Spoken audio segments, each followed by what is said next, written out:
King Charles has just got his revenge on Meghan Markle on his state tour of the USA.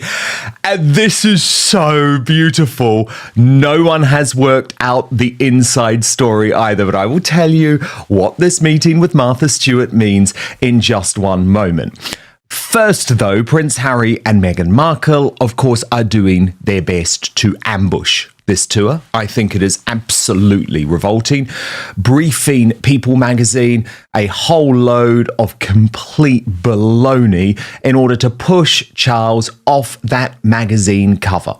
So what did Charles have to do? Well, as he and Queen Camilla arrived in New York City for what was a star-studded 24 hours, the king decided to invite not Ms. Markle, but rather one of her biggest enemies in the lifestyle world, Martha Stewart. Now, you will remember, I'm sure, the background between Martha and Meghan Markle in terms of that one-pot pasta recipe, which Meghan stole, let's just be honest about it, which she stole from Martha without any credit whatsoever for the first series of her With Love Meghan on Netflix, forcing Martha to update the original recipe to say the original and the best. Well, last night, Martha Stewart got the big invite to go and see the king, and she was loving it.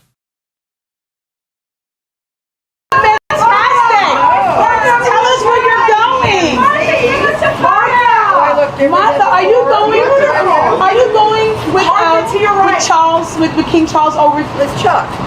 Oh, I call him Chuck. I love that. Look how cool you are. Not Charles, but Chuck. And he looks great, Charles. Yes, he does. Charles looks great, and Camilla looks fabulous. Do you ever give them any house tips, any decorating tips? They don't need it at all. I need it from them.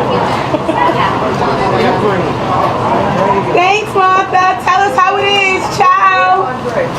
He's up getting things. And then the Marchioness of Bath was there as well. But we know what this was about. It was Charles saying, you know what, Meghan, I do this better than you, and you don't call the shots. Martha posting on her Instagram, despite the myriad problems facing the world and the rigours of demanding international travel, His Royal Highness was in excellent humour and form last evening in New York City at a gala dinner for the King's Trust International, his charity supporting young people and their entrepreneurial dreams.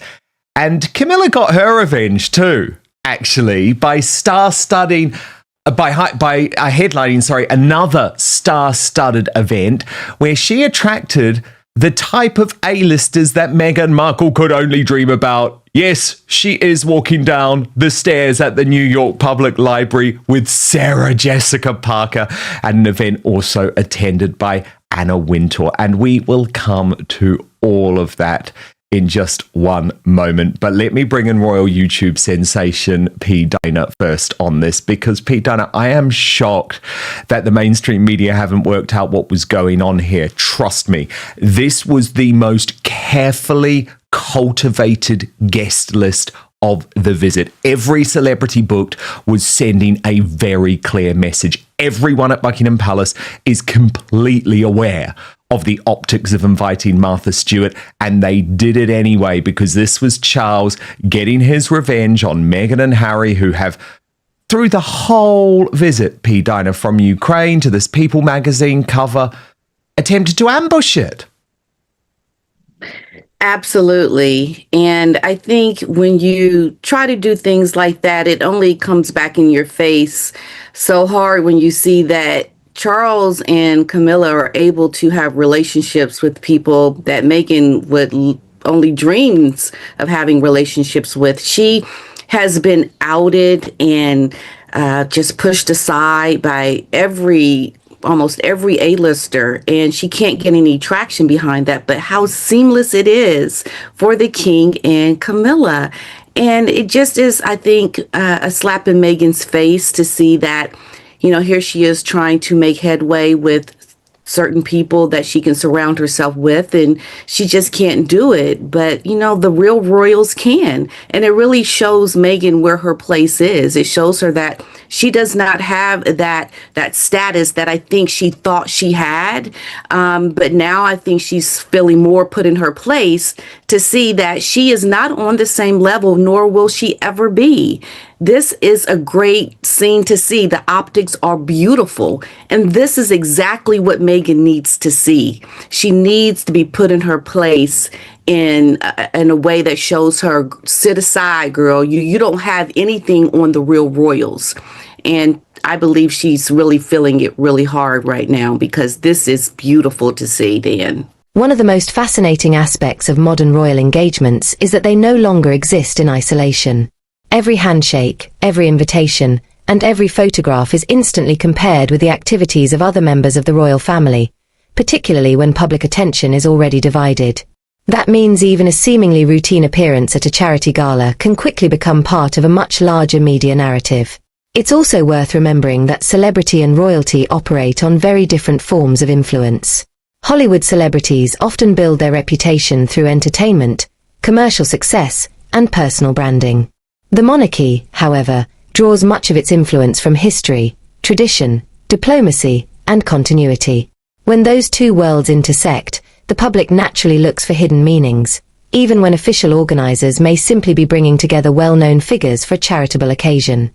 The appearance of prominent personalities at royal events is therefore significant not only because of who attends, but because of the message those images send around the world. A single photograph of internationally recognized public figures alongside the King and Queen can reinforce the monarchy's ability to attract influential voices across business, philanthropy, fashion, and culture. Whether that is interpreted as a carefully crafted communication strategy or simply the natural result of a state visit often depends on the perspective of the observer. At the same time, the rivalry narrative surrounding the royal family continues to fuel enormous public interest. Media outlets know that stories framed as competition almost always generate stronger reactions than stories focused solely on diplomacy or charitable work. As a result, viewers should be careful to distinguish between confirmed facts and the interpretations that commentators, columnists, or social media discussions place upon those events. Perhaps the bigger question isn't whether one side is trying to outshine the other. It's whether the constant comparison has become part of the story itself. Every public appearance is now viewed through the lens of optics, symbolism, and timing, creating an environment where perception can sometimes carry almost as much weight as reality. And as the visit continues, the focus begins to shift away from individual celebrity appearances toward an even broader issue: how competing narratives about the monarchy are being shaped in the media, and who ultimately benefits from controlling that conversation. Oh, it really is. It really is, because, of course, Charles and Camilla really aced it from a political point of view in Washington, D.C. You could argue that was the high stakes moment of the visit, P. Dinah. But what they have been able to prove in New York is they still have that cultural cachet. And remember, what Harry and Meghan were attempting to prove when they moved to America was, we're going to take the celebrity stuff. Okay, you can keep the politics. We're going to do the celebrity. But actually, celebrity want proximity to real royalty, not total faking grifters. But there are people, P. Dinah, who are furious about this People magazine cover, because this has all been officially briefed from Harry and Meghan's side, making their own rules. Well, we know that. And as Meghan's spare put it, anyone shocked at this point, the Timu royals just can't help themselves. We know why this was released today. We know what their intentions were. We know they couldn't stand not being top of the headlines. These two simply cannot function unless they're desperately hogging the spotlight like it's the last oxygen tank on Earth. These two are about as subtle as cellophane. They are just too predictable. And P. Dinah, we will go through the extraordinary claims in this article in just one moment. But first, can we just touch on the fact that this article has been released this week at all? What should have been for People magazine a front cover of Charles and Camilla, Meghan and Harry decided to hijack. And look, I don't think it matters, because People is becoming increasingly irrelevant with this propaganda that they keep pumping out. But it does show you just how twisted this couple remain. Yeah. And you know what it also says, Dan, is Meghan always tries to show up as the victim to say people bully me, right? Bully her. And this is exactly how Meghan actually does her bullying. She tries to supersede, things that she knows will give her the attention and not give it to the real royals. Meghan is a bully, and she does it with these things like this. And I just think, people really need to be on to how she actually does things to try to harm real royalty and to take over, news coverage, because that's how she bullies people in a very subtle way that most people won't understand, but we see it clearly. And so, we have to call out Meghan and how she is, because looking at this article, was all Meghan Markle. Absolutely. And I don't think even Harry even had a part in it, but that's what Meghan does. She's a bully. Oh my God, she is. She absolutely is. So, okay, let's get into it, because, I have no doubt Meghan has her fingerprints all over it. But what is interesting, P. Dinah, is people are actually insisting that they have sources close to Harry too, which makes it very shameful on his part as well. So a source close to Harry insists this idea that he's going against the wishes of the Queen by being half in, half out is nonsense. None of this is being done in the name of the institution. But for some inside palace circles, that overlap remains deeply contentious. Sally Bedell-Smith, who is, of course, very well connected to the palace, says they are pushing the envelope and making it much more difficult for reconciliation to happen. Now, this piece is honestly the worst propaganda I have seen.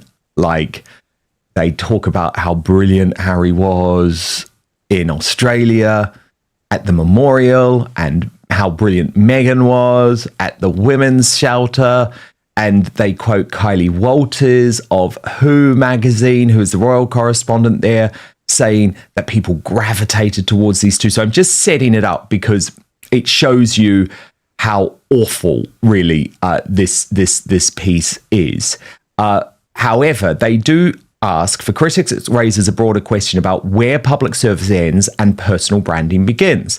Yet those close to the couple push back on that characterization because, of course, they are delusional liars.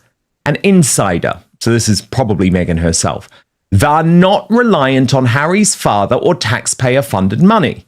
They pay their own bills and make their own money while continuing to support a lot of causes that might otherwise go unseen. It enables them to do what they love doing. Another source adds, they're trying to live their life, raise their children, do meaningful work, and earn a living. But palace insiders that people have spoken to say it is more likely to deepen tensions with the royal family. It won't help Harry's case or promote good relations, says Queen Elizabeth's former press secretary, Elsa Anderson. For Prince William, the issue is especially firm. She says what Harry and Meghan are doing is non-negotiable for William. He wouldn't countenance any acceptance of it.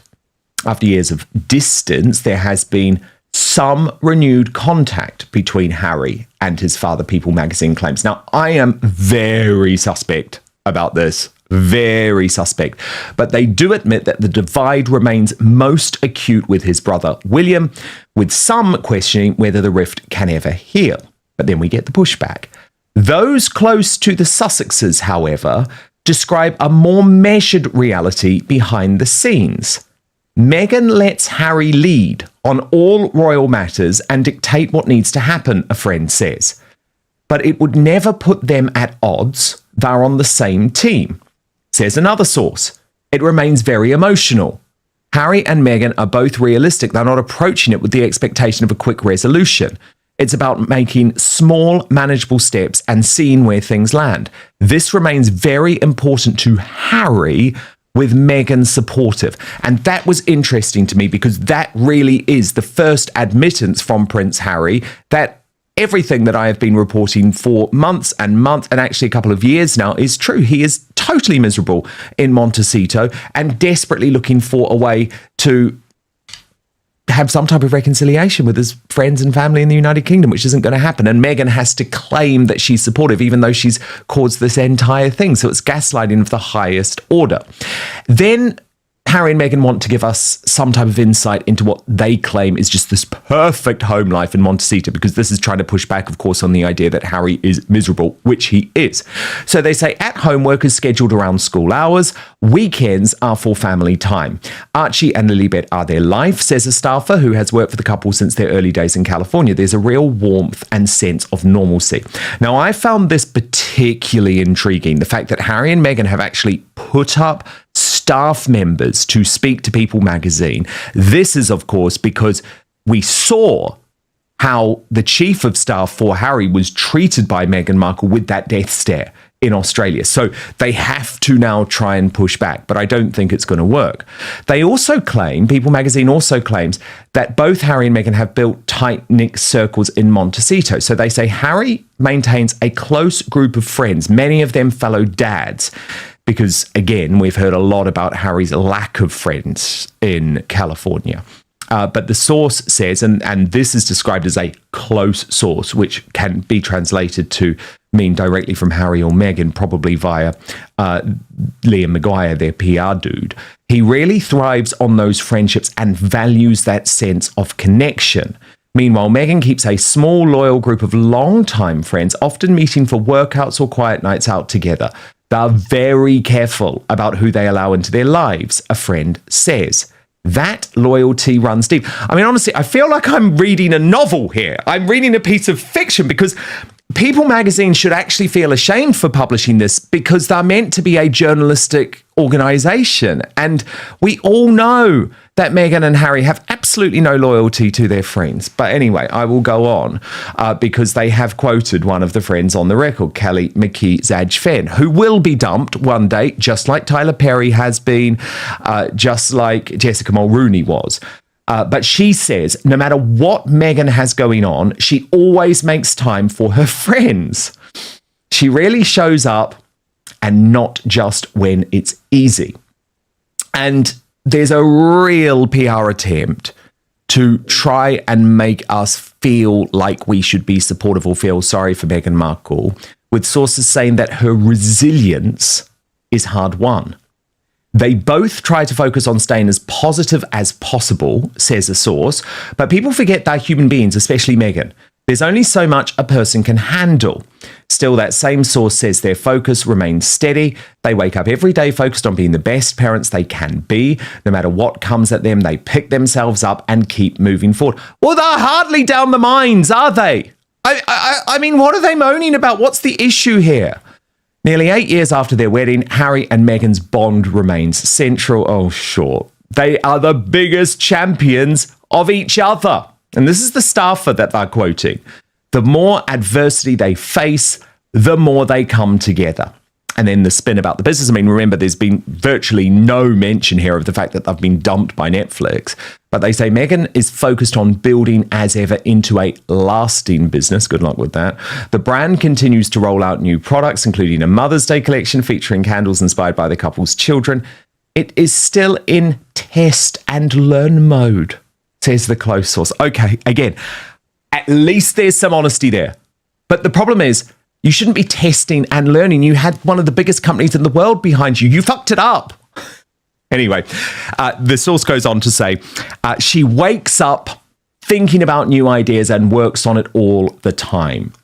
While reports, and this is when you come to the real Goebbels like propaganda, while reports of high staff turnover have raised questions about the couple's working environment, others who remain describe a different experience.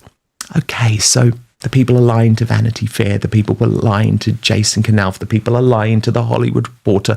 They're just making up the fact that they've had to go into rehab as a result of Meghan's treatment. And by the way, when we see her treating people terribly on camera, it must just be a very unlucky moment, okay? There are quite a few of us who have been here a long time, says one 6-year staffer. Much of her company is made up of young women, and she really champions them. She's always said to me, just speak up. That's one of her biggest things. What about the PAs? who spoke up and had their life ruined. Please. Those close to the couple, this is People magazine going on, believe their trip to Australia set a new blueprint. The late Queen herself once recognised the positive effect Harry and Meghan could have across the Commonwealth, and supporters say their influence has not disappeared. They're very aware of the impact their presence can have, says the longtime staffer. And then the propagandist for Who magazine, Walters, adds a lot is forgiven. When you're on the ground and you show up and do good work, that magic and allure of royalty doesn't necessarily come down to a title. Keep telling yourself that. This moment also highlights a broader reality about today's media landscape. Public figures rarely communicate only through official statements anymore. Instead, interviews, magazine profiles, anonymous sources, and carefully timed features have all become part of a larger strategy to shape public perception. That doesn't automatically mean every claim is inaccurate, nor does it mean every flattering profile is pure public relations. It simply means audiences should recognize that these stories are often presented from a particular viewpoint. The royal family and the Sussexes have both become subjects of intense media scrutiny, with different publications frequently relying on unnamed sources whose accounts can sometimes conflict. Because of that, it's important to separate verified facts from opinion and speculation. Ultimately, reputations are built over time through consistent public actions, not by a single headline or magazine feature. As this discussion continues, the bigger issue becomes less about one article and more about how competing narratives influence the way millions of people interpret the same events. So, Pete Dining, you can tell it's not just the timing of this piece of propaganda. I mean, they are going there on everything. Like, they're trying to address it all. Are you buying what they're selling? Lies, delusion, perpetration, fraud, all of it. Oh, yeah. It's nonsense. This woman, I don't know what is in her head. She just is all over the place trying to paint pretty pictures and make herself like she is this lovable, all things are going well. Harry's got his friends. I got my, well, where are the pictures? I would think if these were the things that were happening, we would have seen something in her social media with these people. Like, Meghan has no friends. Harry has no friends. Okay, the friends Meghan does have, like, these are the same recycled people that we see over and over again. She doesn't have any new people that are in her life that is showing her, great Montecito. What I've heard is that no one ever sees them in Montecito. Meghan is at a point now where all she can do is make up things and put them in these magazines because that has to be how she wants her reality to be, because it can't be the real thing. There's nothing that is a substance with Meghan. It's all fantasy and her just trying to paint something that isn't there. That's her model. That's what she does. Even with her family and things that she did with her wedding, Meghan is at a level now that it's only going to continue to just go down and down and down with her. If she can't have a good thing with Netflix, look, girl, you are done. And you are just trying to stay above the water. You're trying not to drown in all of the failure. And so she has to do this to make herself feel like it's all going well. Harry knows it's not. Harry wants to be gone and out of there. They are not aligned in purpose. Harry is trying to reunite with his family. So keep trying to make it seem like all is well, because we know it is not. And the sooner Harry wakes up to his new reality, the better off he'll be. But he is living in complete misery right now because this woman has lost her ever-loving mind talking about this nonsense in this article. It is shameful. We've heard the counter to all of the things she said in this magazine, and it certainly is not aligned with what she is saying in this magazine, okay? It is the complete opposite, okay? The girl is crazy. Yeah, 100%. I mean, it is a crazy piece, but like People magazine is absolutely crazy for buying this. And the fact that they decided to publish it this week, actually, People magazine used to have a lot of royalists really supporting them as a title. Well, I'm sorry, the fact that they have decided to post this nonsense on their cover rather than a historic image, P. Diner, of, for example, the Queen and Melania with the king and Trump, that will harm them, I believe. This was not the week. I did want to have a little chat to you about Camilla's role in this tour to P. Dinah, because we heard her follow her husband in New York overnight and deliver some of her trademark humor. And we don't hear from Camilla very often, do we? So I really enjoyed this. She made a joke about the differences between the American and the English languages. Watch. It's a huge pleasure to be with you all today at the New York Public Library, one of the world's greatest libraries and somewhere I've always wanted to visit. Now, it was exactly 85 years ago a kind of cultural exchange took place when the British journalist Alistair Cook fell in love with the city and became a citizen of the United States. For 58 years, he hosted the radio program Letter from America, with the aim of explaining American life to a British audience. He did much to deepen precious friendship between our two countries, perhaps because, as he said of himself, after all these years in America, I've become bilingual. She's done well, hasn't she, P. Dinah? Because she's not used to that. And this was not a role that she ever necessarily expected to have. But again, when you see the celebrities who actually chose to be there with her, and it's not just celebrities as well, very important people from all walks of life were there. But obviously, we do look immediately to the celebrities. And did you note, P. Dinah, that Anna Wintour removed her sunglasses? She doesn't do that very often, but she did it for the late Queen Elizabeth II when she went to investiture, and she's done it here for Camilla. That shows the level of respect, right?